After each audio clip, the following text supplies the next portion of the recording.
2022. Whether you've been in one of my tutoring classes or not, I'm excited to share today with you my experiences about attending Sydney Girls High School. Now, I understand there's a range of information out there about Sydney Girls High School, so I wanted to take this opportunity to share my own experiences and insights, particularly in relation to the topic of would I have preferred a selective school or a private school. Now, before we dive in, I just want to make a quick disclaimer. These are my own opinions and views, and they're not definitive answers to any questions you might have. So my goal here today is to spark thought and discussions rather than set any definitive guidelines or rules.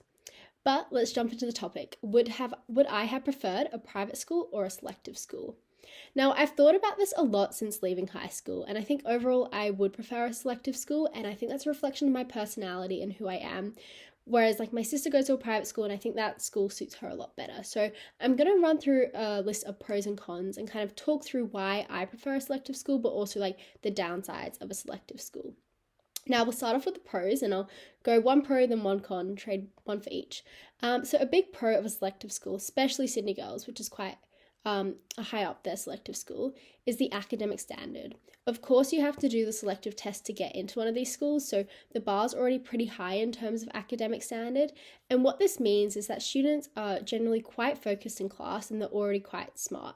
So when you're like attending an English class, you're not waiting for anyone to really catch up on a content because they're quite smart and they can pick up new content quite quickly.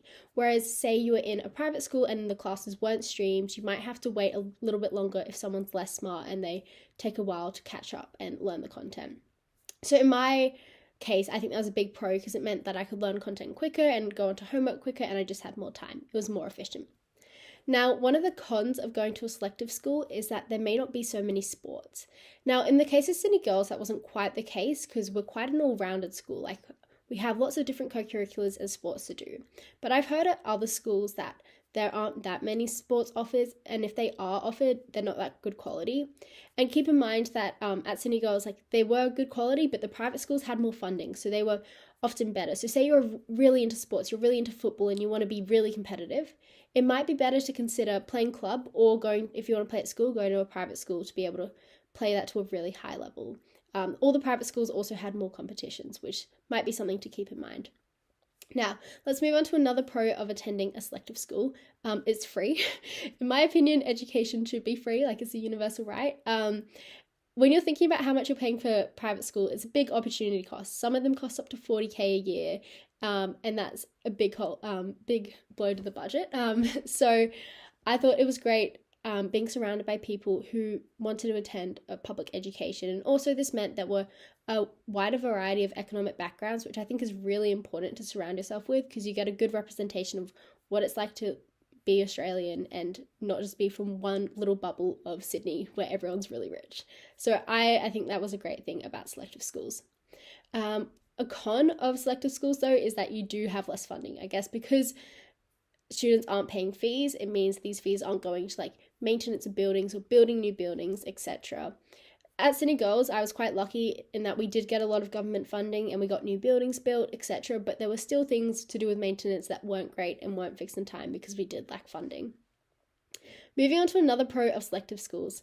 I think they're generally more ethnically diverse than, say, your average private school, and I think this is a really good thing. My personal experience is that I'm from the eastern suburbs, which can be quite white, and I would say, had I not gone to Sydney Girls, I wouldn't have known where, like, Parramatta or Penrith is, like, honestly, and I think that would have been really sad. So I was so lucky that when I went to Sydney Girls, I was surrounded by so many people from different cultures, and I got to learn a lot. I think that's a part of education that, you know, is not in the curriculum, like the type of people and the type of lived experiences they have. And I think at a selective school, you get a much larger range of cultures than you do at a private school. One of the cons of attending a selective school, though, was that a lot of people were tutored. Now, I think this is a downside because it means that when you're in the classroom, people have already learnt the content. And so I was someone who wasn't tutored until year 12. I did tutoring for OC and selective, but not throughout high school. And so I would sit down in class and learn something for the first time, but a lot of my friends already knew it because they went to tutoring and instead would like doing their tutoring homework in class. And I think that kind of defeats the point of going to school. So like, I believe there's a time and a place for tutoring, but I think there was a lot of pressure to get tutored just for the sake of being ahead in class, which I disliked. Moving on to a pro of a selective school, I think it's great how you're surrounded by like-minded people. if you're sitting the OC and the selective test, there's some ambition to that, right? You set goals for yourself. You want to do well. You want to be academically driven and in a good environment. So this meant that I was surrounded by people who wanted to achieve really great things for themselves and had this ambition. I do think, however, that this can create a bubble sometimes in terms of everything was about academics. So people perhaps were less happy to do sport and other co-curricular activities because that would be to the detriment of the academics, which is not true. It's very important to have different co-curriculars, but it was always the priority was like academics first and then everything else. So that bubble was kind of burst when I went to university and I met a range of people from different schools. I'll move on to a few more of the cons of selective schools just because I don't really know about the cons of private schools, but I can speak from my own experience about the cons of selective schools. I think they can often be stressful environments. I think this is because everyone wants to achieve great things, especially towards like year 11, year 12, when you're sitting the HSC, you need an ATAR. Everyone wants the best ATAR. So there's a lot of pressure to do well there, which some people thrive off pressure, but you should consider your own personality and whether you would like that stressed or not. I think the other thing is that a lot of my friends were from very far away, and so the commute was quite far for them to go to school. I was lucky in that I lived quite close to my school, but some people traveled over an hour to get to school, which digs into your time, right? You're not allowed to do as many other co-curriculars because you'd get home late, etc. So really think about how long it'd take for you to get to school, because in my opinion, the closer you are to school, the better. You're surrounded by more friends who live close to you, and you can do more things with your time, which is great. And finally, just one comment on the teaching in selective schools.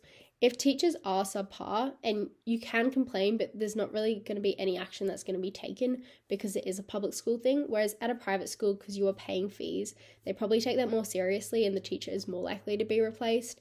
But I didn't really experience that many subpar teachers when I was at Sydney Girls, so I was lucky in that respect. I want to make a closing comment on schools though and how that translates to university. So I'm at university now and I'm surrounded by lots of different people that went to many different types of schools. And honestly, I can say that the type of school you went to doesn't define where you are at university. As long as you're bright and you can get into your course, then you're fine. And people from public schools that aren't selective are doing as well or even better than people who went to private schools. So as long as you're ambitious and you have these goals, you're going to do fine. Also, you can transfer into courses later if you don't get your initial mark, and the same thing goes for schools. If you don't get into a selective school first up, you can transfer in year 9, year 11, etc. You just need to be doing well. So, for example, when I was at Sydney Girls, we had like 30 new students join in year 11, and that was great, and they had a good time, etc. So, although it's a big choice in going to which high school, don't stress too much about it. Don't put a lot of pressure on yourself because things do work out for the best.